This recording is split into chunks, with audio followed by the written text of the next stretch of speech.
Hello and welcome to Keep Up With Conspicuous. We've got the wonderful Ben Cole on this week to talk all things Business Central and BC Toolbox, and um, recently became a father as well. So congratulations, Ben. Thank you very much for joining us. I'm sure you're absolutely knackered. So thank you for coming on. Yeah, absolutely. No, thanks for having me here. I'm excited for the conversation today. Yeah, no, thank you. Well, yeah, so we're going to talk a little bit about Ben and his journey. We'll talk about his company. We're going to talk about all sorts of things, GP, BC, everything really. Um, yeah, why don't we start as we always do within Ben? If you'd like to, well, everyone knows you in the channel anyway, but if you'd like to make an introduction and tell us a little bit about yourself. Yeah, definitely. So, like Alex said, my name's Ben Cole. I started ERP Connect in 2021 with the focus around making Business Central easier to use for end users, and through that, the Business Central Toolbox has been born, which is now a collection Mm. of 34 different applications that are in AppSource. So the focus has always been Business Central, cloud only. That's what we do. We don't pretend to do anything outside of that, but we've built a really good client base and a really good partner network for bringing these solutions to various clients. And I've always had a passion for making that, gaining efficiencies and operational kind of benefits to organizations. So it's been a fun journey as well. And like you said, there's never a dull moment. Had a baby boy about 2 months ago, so throw that into the mix Congratulations! as Yeah, as being a business owner as well. So it's all fun, but really enjoy talking to people like yourself as well, and educating folks on what we do. So excited for the combo today. oh, brilliant! And so, remind me, did you start life as you started life at a partner, or you started life at an end user, or you work with both? Well, I mean, tell me about how you kind of worked out, your background. I suppose how you worked out there was that gap for Yeah, something definitely. like So BC. yeah, when I par- partner, definitely focused again, like you had mentioned. So I started my career, was actually a GP consultant for a brief stint, and then in 2017, when Microsoft was doing its heavy push on Business Central. Took them a while to decide what name they wanted to go with, but landed on Business Central. Thankfully, had started to build my foundation from a BC standpoint. Then and there, when they were going cloud with everything, so I was working for a partner at the time.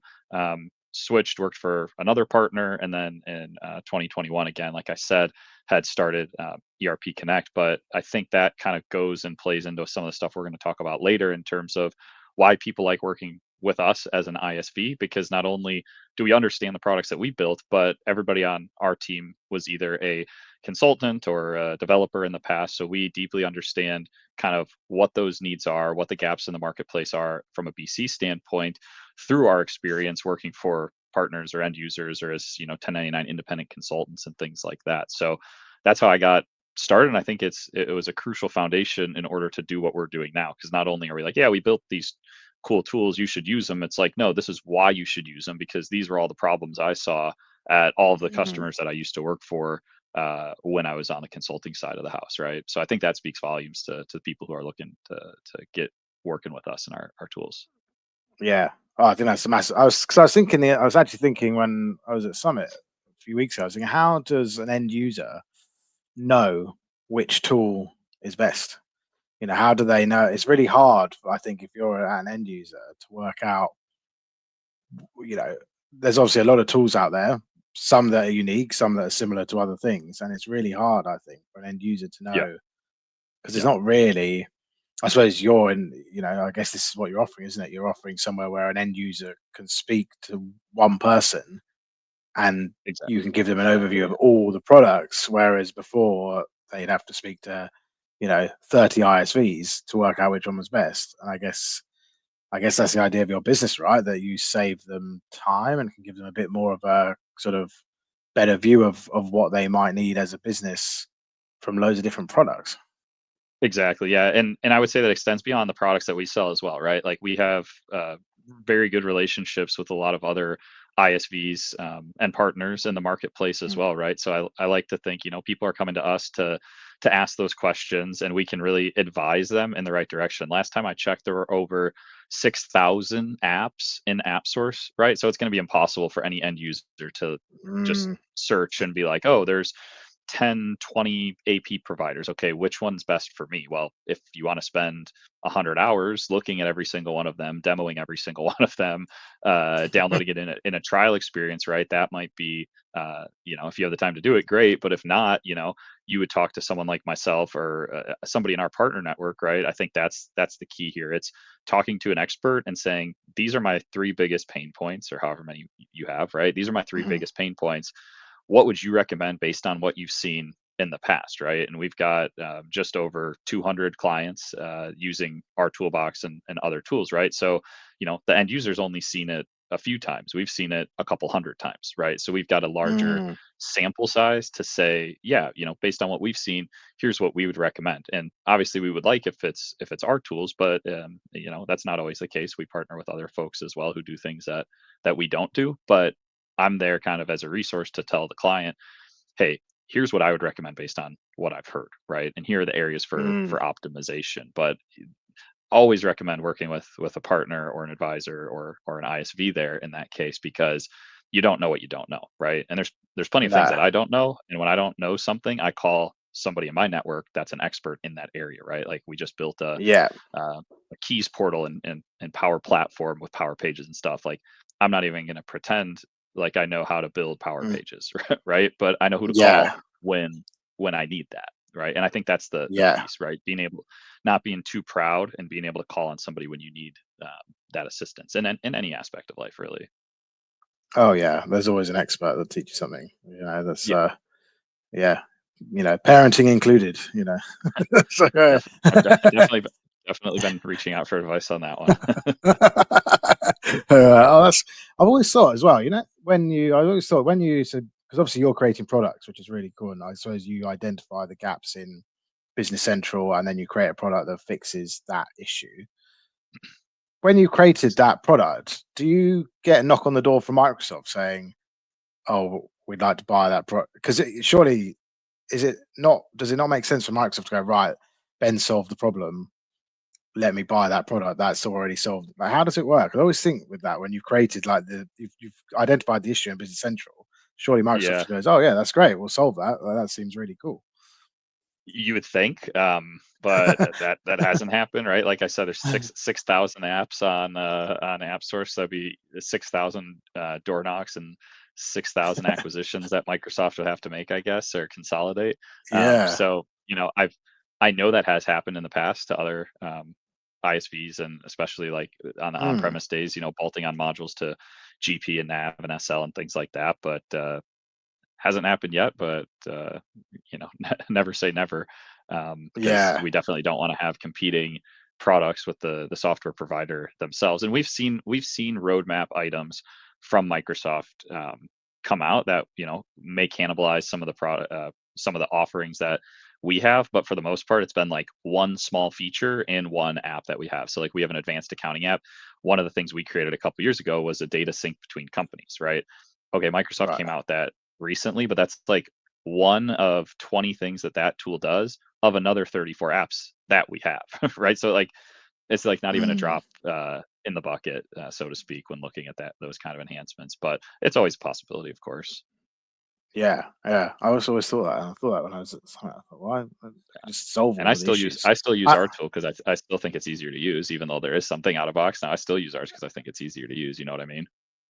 yeah. Yeah. There is that as well, isn't it? It's how well they design it and how easy it is to Yeah. implement. So, yeah. No, that's cool. Yeah. And how you find? I mean, because I know when we sort of spoke a couple of weeks ago, mentioned there's a lot. There's a whole market out there for Business Central, isn't there? And I don't know what you're seeing. Obviously, there was a lot of talk on the GP to BC migration. I mean, there's already thousands of BC customers anyway. So, but how are you seeing, I guess, those GP customers who perhaps got heavily bespoke systems? I guess what advice would you give to them, you know, going into a BC implementation, and what steps do you think they need to think about if it's heavily bespoke and they've got loads of things bolted on before they put in Business Central, and what do they need to think about with those add-ons they've already got? Yeah. So I think the first thing is really taking a step back and analyzing like what's working for you today and what's not, right? Because just because you have a tool doesn't mean everybody's in love with it either, right? So it's like, Mm, what are you truly trying to accomplish with a new system, right? Like I've had people come to me with QuickBooks and they're just like, oh, I just want to put QuickBooks in Business Central. I'm like, well, why would you do that? You know, it's just stay on QuickBooks if you're not going to change anything, right? yeah, Like if all you're doing is looking to move your data, like sure, I can make money off of it, but that's not really like I'm not in that business just to like rip people off, right? So like, you know, yeah. if it was my money, I wouldn't do that. But if you're looking to operationally change the way you do things, let's look at the good, the bad, and the ugly, and see, look at the why behind why are we going to move. So the first thing I'd Mm, recommend, of course, is can we standardize any of that into Business Central out of box without any additional tools, right? Just can we get it base product? If the answer is no there, then the first thing I would look at is different ISV products, like stuff we have, stuff plenty of other companies have as well, because they're not on the hook to support it, right? I'm on the hook to continue like making sure that the development's mm, compatible with future versions, that we're supporting it and stuff like that. Whereas if you have a one-off app, well, if your developer quits or goes away, like, okay, well now you got to hire another developer to come in house and do it, and the cost of turnover is very high and things like that. So second thing I always say is, look for an ISV that maybe can replace it, and then maybe third and fourth, if there's not the ISV, you can either look at using Power Apps, Power Platform, or you can look at custom development, right? But the further you go down in that thread, the more expensive it's going to get, and I think that's why people like what we're doing, because you have a predictable cost that you can budget for, right? mm. It's not going to be, oh, we've got these other requests and we got to support it and blah blah blah, this that and the other. If we got a couple hundred clients on it, the subscriptions are supporting that, right? So I would go in that order and really identify why you're switching, and then see if you can standardize anything, because there's probably been a lot of junk or noise that's gotten added over the 20-30 years you've been on GP or NAV or whatever you Mm, might be, right? So I always look at it as a great opportunity to really change the way you're doing things and use it as an excuse to shake things up and really make it better, right? Because there's probably a lot of bad processes in place, right? And I think, kind of going off the other piece, it's like the people, the processes, and the technology. You need all three of those to be successful, right? So yeah, we're bringing the technology, you're bringing the people, and we're going to kind of collaborate on the processes. But if we leave and you stop following those processes, well, again, now you're missing one of the three key elements to that, right? If the processes are crap, mm, you're it doesn't matter how good your people are and your technology is if nobody can yeah, follow a standardized process and everybody's kind of flying by the seat of their pants, right? yeah, yeah, yeah. That's a very good point. And I suppose a lot of GP customers have probably got a lot of add-ons that some of them, I mean, plenty of them, I'm sure they're not using, and they've probably been paying for. Well, either they've already paid for it and paying, they're still, recurring pay for it, and Yeah. they don't need it necessarily. So Yep. it's yeah, it is a great time as a business, if you're in that situation, you've had it for a long time, to review your, like you say, definitely your systems and your processes, and work out are the people within the organization doing the right thing with the system. Um, because 100%. I mean, the data's probably going to be a bit of a nightmare, because most systems after a few years the data's gone wrong, so It it's always it's inevitably going to be a problem. the So, data is uh, the data's almost always bad, but I work with people who do that too, right? Just all they do is cleanse data and have tools that help do that. So there's it's like I don't know what year it was, like whenever the iPhones were coming out, right? There's an app for that, right? I think it was like an Apple yeah, iPhone 2005 or yeah, 2006. There's an app for that. There's an app for everything, even with BC, data cleansing, whatever it is, right? There's an app for that. yeah, yeah, yeah. That's it. There's always a solution, isn't there? There's always Yeah. something there to solve it, and there's a lot of very talented and clever people in the BC market that will solve your issues. Yourself included. So, Yeah. that's what everyone's here to do. Yeah. So it's exciting times for sure. So, Oh yeah. yeah, no, it's really cool. And what are the plans for next year then? Well, you got more, survival and make sure child is healthy. But what are the plans for you and the business next year then? Yeah, I mean, can't give away all the trade secrets, right? But definitely have more ideas. We've always got ideas, right? And when we're talking internally and externally, right, it's always been the mentality of like really building it brick by brick, or like one app at a time, one person at a time, like whatever that might be, right? So in Yeah. between growing the team to provide better, more real-time support, things like that, adding, more applications. We recently came out with a health check application that we did a big webinar on this week. Had like just shy of 100 people there, which is awesome. Oh, cool. And the whole purpose was to get the health check installed, be able to run with it. It's free, so who's going to say no to that? And now you can see key indicators and use it at month end close. So I think taking kind of that mentality and that logic, right, and really doubling down on, of course, we have a bunch of paid subscriptions that you can buy as well, but Mhm. how do we provide some lower cost or maybe even some free applications like the health check? We just released another new one recently called coupons, right? It's kind of like a form of discounting with more granularity and more tracking. So we always have a roadmap, and it's always driven by demand in the marketplace, right? So out of all the ideas, if we had 10 people come to us next month and say, hey, we all need XYZ, right? Well, Mm.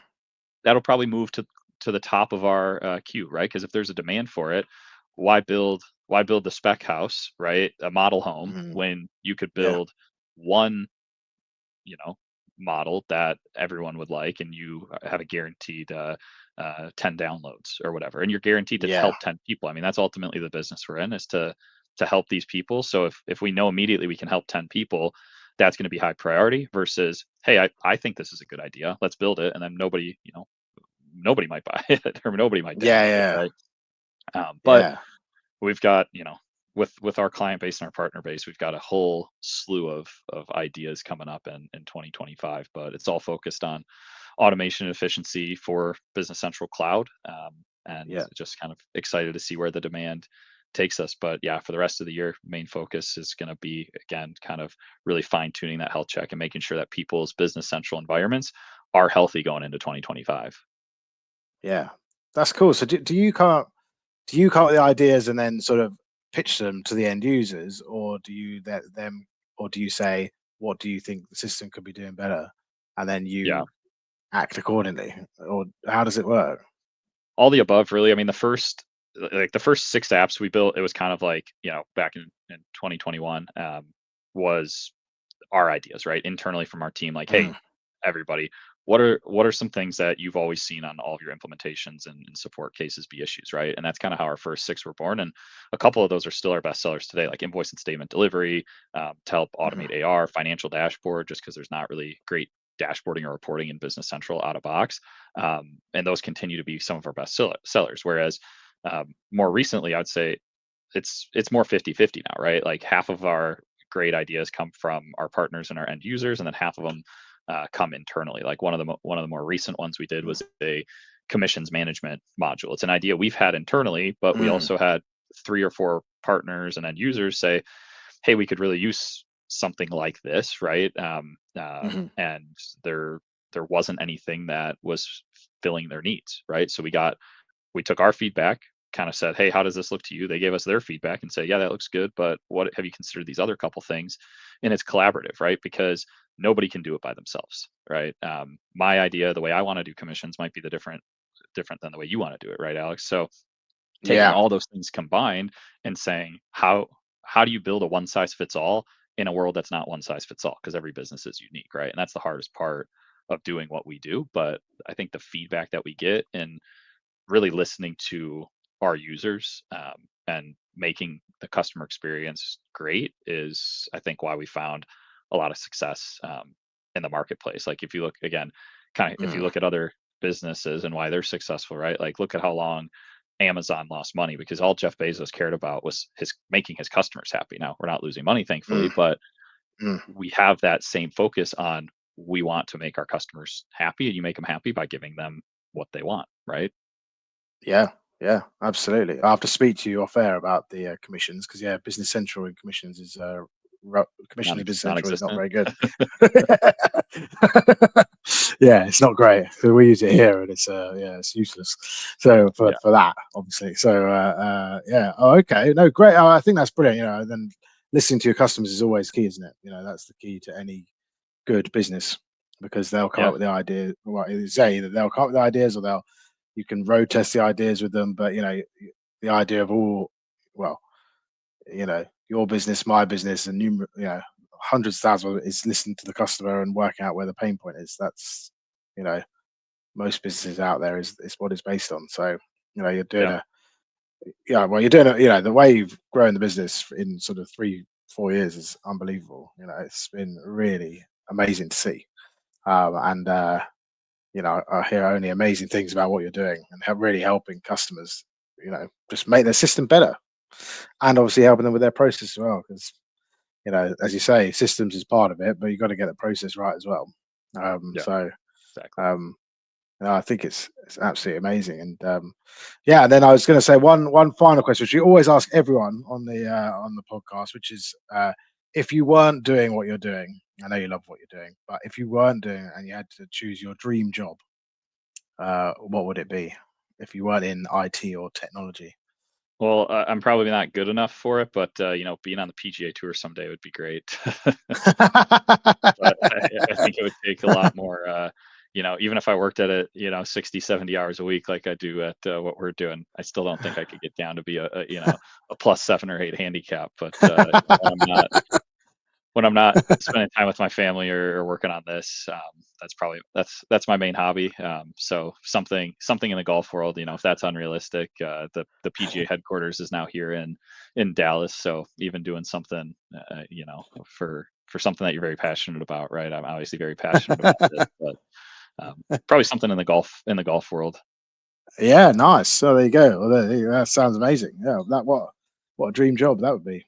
So Yeah, yeah, that would be incredible. Yeah. So yeah, well, thank you very much for joining us today. It's amazing to speak to you and find out all about yourself and the business, and really good to know that. And for anyone who's listening who is is already a Business Central customer and wants to speak to Ben about what apps they have, and as he says, what processes can be improved, reach out to him. And obviously, if you're looking to migrate to BC as well, then Ben's also a great person to speak to find out more about how that would work and how he can help or give advice about others that can help. So Ben's super well connected. Company's brilliant. They've got some amazing apps that will just make the system be super efficient and take away your pain. So I encourage anyone who's listening who's looking to move to BC or is on BC and wants to sort of just improve the system slightly, reach out to Ben, and he will definitely be able to solve most, if not all, of your issues. So I think no, and thank you everyone for listening, and yeah, and thank you very much for joining us, Ben. It's been wonderful to have you on, and we'll catch up, I'm sure, at the next conference. yeah, absolutely. Really appreciate it, Alex. No, thank you very much. Well, have a good All right. yeah, I'll speak to you later. Thanks, everybody. Appreciate it. Thanks everyone. Take care. Bye bye.